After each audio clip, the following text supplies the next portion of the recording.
दोस्तों, वो जो कहावत है लाखों में एक, ये कहावत दिलीप साहब और सायरा बानू पर फिट आती है। इन दोनों की जोड़ी वाकई लाखों में एक थी। दिलीप साहब कई ज़बानों के माहिर, पढ़े लिखे और खेलों में फुटबॉल क्रिकेट के माहिर वो शायर भी थे।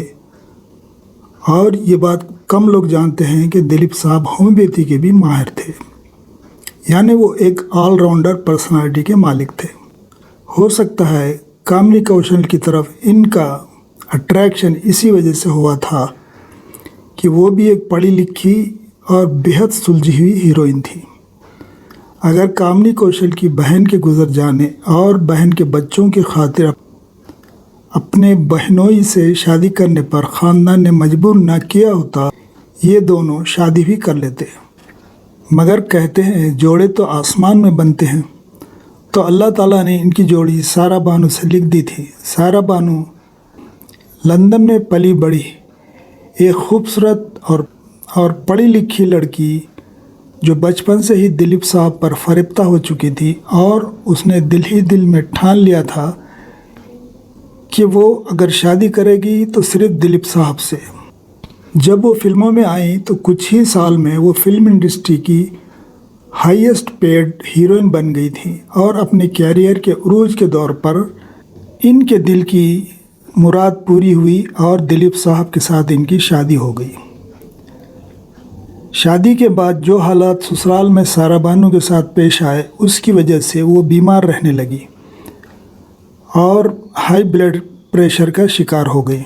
दिलीप साहब की बहनें और भाई सबका सलूक सायरा बानू से अच्छा नहीं था, सिवाय एक भाई नासिर खान के, जिनका इंतकाल जल्द ही हो गया था।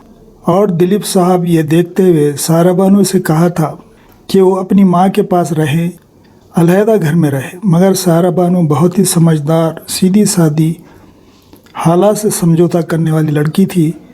इन्होंने सख्ती से दिलीप माँ से कह दिया कि अलग रहने की बात ना करें। वो सब कुछ बर्दाश्त करते रही। इसी नतीजा ये हुआ कि वो दिन ब दिन कमज़ोर होती चली गई। आखिर उनकी माँ नसीम बानू ने दिलीप साहब से बात करके इलाज के लिए इन्हें लंदन रवाना किया। तकरीबन 1 महीना दिलीप साहब भी काम छोड़कर इनके साथ ही रहे। जब वहाँ से वापस आए, फिर वही घरेलू झकझक शुरू हो गई, तो दिलीप साहब ने घड़ी के कोने में बनी एनेक्सी में अपने आप को शिफ्ट कर लिया। मगर सायरा बानू इस पर भी राज़ी ना हुई। वो पूरी कोशिश करती रही कि ख़ानदान में मिलजुल कर रहे। दिलीप साहब की बहनें, ख़ासकर अख्तर, जिसने कियासिफ से मोहब्बत के ज़रिए शादी कर ली थी, वो सायरा बानू की सबसे बड़ी दुश्मन थी। ये बात दिलीप साहब ने अपनी एक बायोग्राफ़ी में ख़ुद ही बताई थी। इसी बायोग्राफ़ी में दिलीप साहब ने बताया कि 1972 में सायरा बानू प्रेग्नेंट थी और हाई ब्लड प्रेशर की वजह से 8 महीने के बच्चे को डॉक्टर नहीं बचा पाए थे। इस सदमे को दोनों ने अल्लाह की मर्ज़ी कहकर बर्दाश्त कर लिया। जब अख्तर ने कियासिफ से शादी की, इतने नाराज़ हुए कि वो कियासिफ के इंतकाल तक ना अपनी बहन को और ना ही अपने दोस्त कियासिफ को माफ़ कर सके। यहाँ तक कि कियासिफ के इंतकाल के बाद जब अख्तर बीमार हॉस्पिटल में पड़ी थी, तब भी दिलीप साहब उसे माफ़ करने के मूड में न थे। हालांकि सायरा बानू रोज़ाना इन पर दबाव डालती रहती थी कि अपनी बहन को माफ़ कर दें।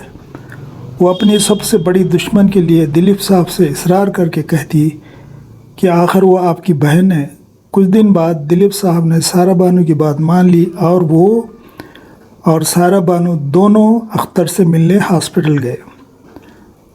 और जब दिलीप साहब ने अपनी बहन को माफ़ कर दिया और ये बात अख्तर को मालूम हुई कि सायरा बानू ने ही दिलीप साहब को राज़ी किया है, तो उस दिन के बाद दोनों सबसे अच्छी दोस्त बन गई थी। सायरा बानू का दिल कितना बड़ा है, ये आप इस बात से भी जान सकते हैं कि मधुबाला और दिलीप कुमार का ब्रेकअप होने के बाद दिलीप साहब कभी मधुबाला से मिले اور نہ ہی بات کی تھی۔ جب مدھوبالا بیمار تھی تو بار بار دلیپ صاحب کے گھر پر فون کر کے سائرہ بانو سے کہتی کہ میں دلیپ صاحب سے ایک بار ملنا چاہتی ہوں۔ سائرہ بانو نے دلیپ صاحب سے کہا کہ وہ بیمار ہے، آپ سے ملنا چاہتی ہے، ایک بار ضرور مل لیں۔ اس طرح سائرہ بانو کے کہنے پر جب دونوں مدھوبالا سے ملنے گئے تو دلیپ صاحب خود کہتے ہیں کہ مدھوبالا بہت کمزور نظر آ رہی تھی اور ان دونوں کو دیکھ کر وہ ایک غمناک مسکراہٹ کے ساتھ بولی، آخر ہمارے شہزادے کو اپنی شہزادی مل ہی گئی۔ اس کے کچھ ہی دن بعد مدھوبالا کا انتقال ہو گیا تھا۔ ان کے انتقال کے بعد دلیپ صاحب مدراس میں شوٹنگ کر رہے تھے، مگر جو ہی وہ بمبئی پہنچے سب سے پہلے وہ قبرستان گئے مدھوبالا کی قبر پر فاتح خوانی کے لیے۔ اس طرح جب دلیپ صاحب کی بائی پاس سرجری ہوئی تھی تو ہاسپٹل میں کامنی کوشل ان سے ملنے آیا کرتی تھی اور سائرہ بانو بڑی خندہ پیشانی سے ان کا استقبال کرتی۔ کامنی آتی رہتی اور دلیپ صاحب کو اپنی بنائی ہوئی بچوں کی فلموں کے کیسٹ دیے جاتے، جسے دیکھ دیکھ کر دلیپ صاحب اپنا ٹائم پاس کرتے تھے۔ اس طرح دلیپ صاحب کی ایک اور ہیروئن ویجنتی مالا سے بھی سائرہ بانو کے بہت ہی اچھے تعلقات تھے۔ دونوں اکثر فون پر بات کرتے اور ویجنتی مالا دلیپ صاحب کی صحت کے بارے میں معلوم کرتی رہتی تھی۔ غرض سائرہ بانو نے دلیپ کمار کے ساتھ بہت سی تکلیفیں بھی سہی اور آخر تک ان کے ساتھ ایک سائے کی طرح رہی۔ وہ صحیح معنوں میں ایک وفا شعار ہستی ہے جنہوں نے اپنے پیار اور اپنے شوہر پر اپنا تن من دھن سب کچھ نچھاور کر دیا۔ جب دلیپ صاحب اس جہان فانی سے رخصت ہوئے تو سائرہ بانو کے یہ الفاظ کہ اب میں صاحب کے بغیر کیسے جیوں گی، ان کے درد اور محبت اور ایثار کو ظاہر کرتا ہے۔ سائرہ بانو نے ثابت کیا کہ لندن میں پڑھی لکھی ہونے کے باوجود وہ ایک ہندوستانی عورت کی ایک مثال رہی۔ Thank you.